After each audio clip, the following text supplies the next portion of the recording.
In continuation to the earlier video on basic blocks, we have seen how to construct a basic block and how to construct the flow graphs. The input 3 address statements based on the method to partition into the basic blocks, already we have seen it in my earlier video. Now in continuation to that one, we would be saying how the transformations on a basic blocks is done. A number of transformations can be applied on the basic blocks without changing the set of the expressions computed by the block. Whenever we are going to have a basic block, let it be a block B1. Now to that basic block B1 that is going to contain the 3 address statements, some set of transformations would be applied, such as the expressions that is going to compute won't be changed. Many of these transformations are useful for improving the quality of the code that would be ultimately generated by a basic block. So जब भी हम एक basic block को लेते हैं, उस basic block के अंदर पे 3 एड्रेस स्टेटमेंट्स होते हैं. हमें क्या करना रहता है कि वो जो 3 एड्रेस स्टेटमेंट्स लिखे हुए हैं, उन 3 एड्रेस स्टेटमेंट्स में हमें ट्रांसफॉर्मेशंस परफॉर्म करने हैं, जिससे कि आपका क्वालिटी इम्प्रूव होता है कोड का.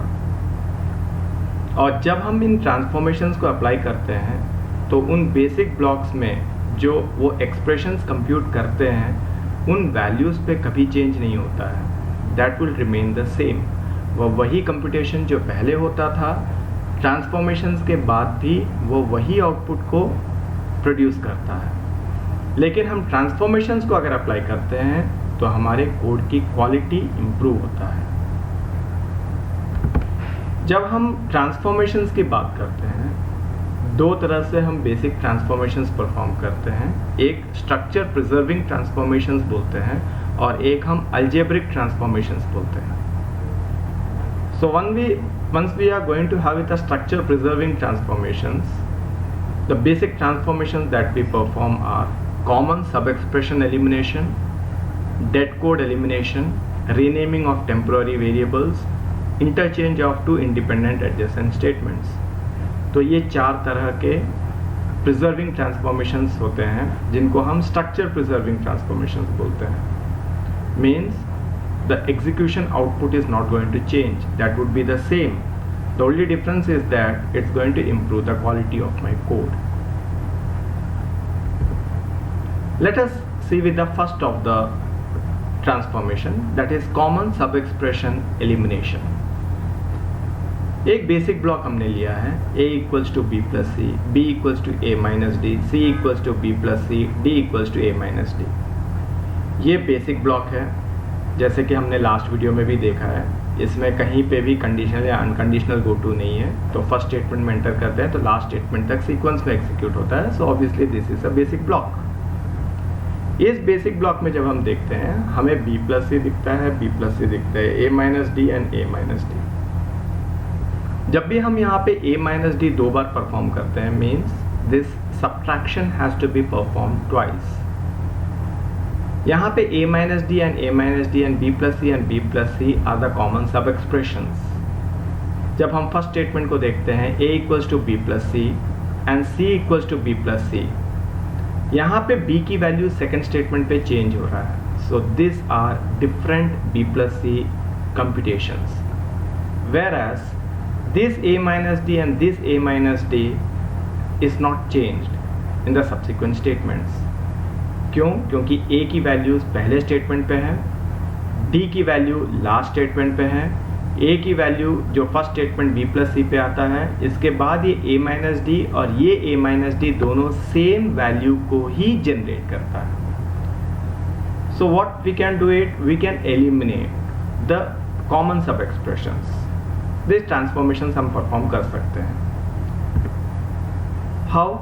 फॉर एग्जाम्पल, सेम एग्जाम्पल जो हमने देखा था, यहाँ पे b प्लस सी और ये b प्लस सी को हम नहीं कर सकते थे, लेकिन ये a माइनस डी जो सेम कर रहा था एग्जीक्यूट, तो ये b की वैल्यू हम यहाँ पे रिप्रेजेंट कर सकते हैं as d equals to b. So what we have done it over here was the second and the fourth statement compute the same expressions. What are the second and the fourth statement is going to compute? B plus C minus D. A के जगह में क्या आ जाएगा? B plus C minus D. यहाँ पे भी क्या आ जाएगा? फोर्थ स्टेटमेंट पे A के जगह में B plus C minus D. मतलब ये दोनों ही सेकंड और फोर्थ स्टेटमेंट सेम वैल्यूज को कंप्यूट कर रहे हैं. So what we can do it over here, and hence this basic block may be transformed into an equivalent block. इसका equivalent block कैसे बन जाएगा? A equals to B plus C, same. Second statement is B equals to A minus D, that is also with the same. Third statement is C equals to B plus C. Already we have discussed why we can't replace that B plus C by A. The reason is that the value of B is being changed in the second statement. Now coming to the third one, it is D equals to A minus D. So obviously that A minus D is going to be the same as it was computed in the second statement. So it would be replaced by the B value there in the fourth statement. So it would be as D equals to B. So what we have done is that by a common sub-expression elimination, we have reduced one of the instructions that would have been executed, that is A minus D. मतलब एक बार और जो execution होना था A minus D, उसको हमने reduce कर दिया. तो ये कोड को इम्प्रूव करता है, हमारे जो एग्जीक्यूशन रहता है उसको स्पीड अप करता है. Next one is going to be the dead code elimination, the second transformation. दूसरा ट्रांसफॉर्मेशन किसके अंदर आता है? ये स्ट्रक्चर प्रिजर्विंग ट्रांसफॉर्मेशन में. For example, suppose x is dead. कब हम बोलते हैं x dead है? That is never subsequently used at the point where the statement x equals to y plus z appears in a basic block. For example, x equals to y plus z एक statement आ रहा है, वो x की value compute भी कर रहा है y plus z से, लेकिन वो x की वैल्यू सब्सिक्वेंटली कहीं यूज नहीं हो रहा है. तो ऐसे में हम x को क्या बोलते हैं? डेड बोलते हैं. I repeat it. Suppose x is dead, that is never subsequently used. उसी वक्त हम बोलते हैं x dead है. कब? जब किसी पॉइंट पे एक statement x equals to y z appear होता है किसी बेसिक ब्लॉक में. Then this statement may be safely removed without changing the value of the basic block. मतलब हम वो पूरे स्टेटमेंट को अगर रिमूव कर देते हैं तो भी हमारे बेसिक ब्लॉक में कोई चेंज नहीं आता है. So in this way we can perform the second transformations on basic block, जिसको हम बोलते हैं डेड कोड एलिमिनेशन. तो पहले हमने देखा कि कैसे सब एक्सप्रेशंस को हम एलिमिनेट कर सकते हैं, अब देखा कि हम डेड कोड को कैसे एलिमिनेट कर सकते हैं. Now coming to the third of the structure preserving transformation, जिसको हम रीनेमिंग द टेम्पोररी वेरिएबल्स बोलते हैं. Suppose we have a statement. अगर हमारे पास एक स्टेटमेंट है t equals to b plus c, वहाँ t क्या है? आपका टेम्पोररी वेरिएबल है. Now if we change this statement to u equals to b plus a, t के जगह मैंने कौन से टेम्पररी वेरिएबल को यूज कर लिया है? u, where u is a new temporary variable and changes all uses of this instance of t to u. मतलब जहाँ पे भी ये इंस्टेंस t यूज हो रहा था वहाँ सब ये चेंजेस अप्लाई होगा और वहाँ हर जगह वो u से रिप्लेस हो जाएगा. Then the value of the basic block is not changed. मतलब इस तरीके से भी हम ट्रांसफॉर्मेशंस परफॉर्म कर सकते हैं. किस में कर सकते हैं? टेम्पररी वेरिएबल्स को रीनेम करने के लिए. दोबारा, suppose we have a statement t equals to b plus c, where t is a temporary variable.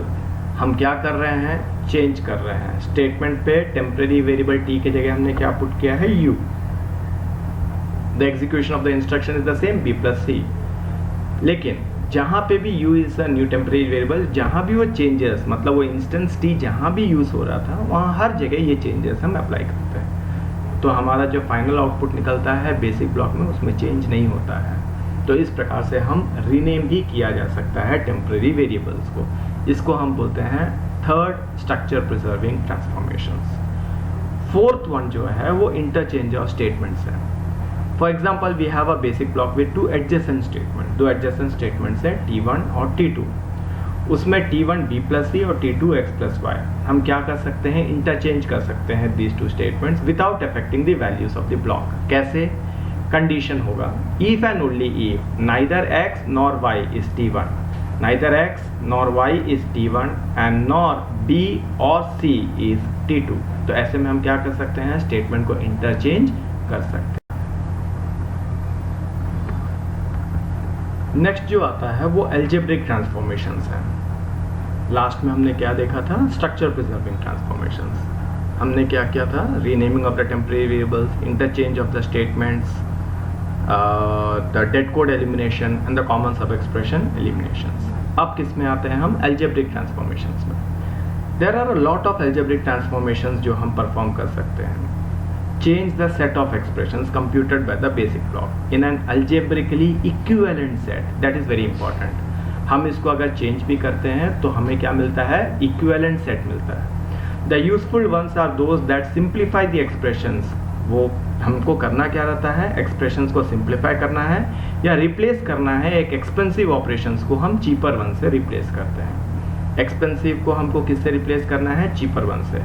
For example अगर मैं बोलूँ x equals to x plus zero, x equals to x into one, अगर इस प्रकार के statements आपके हैं अगर आपके प्रोग्राम फ्रैगमेंट में या कोड में, तो हम उनको एलिमिनेट कर सकते हैं बेसिक ब्लॉक से without changing the set of the expression it computes.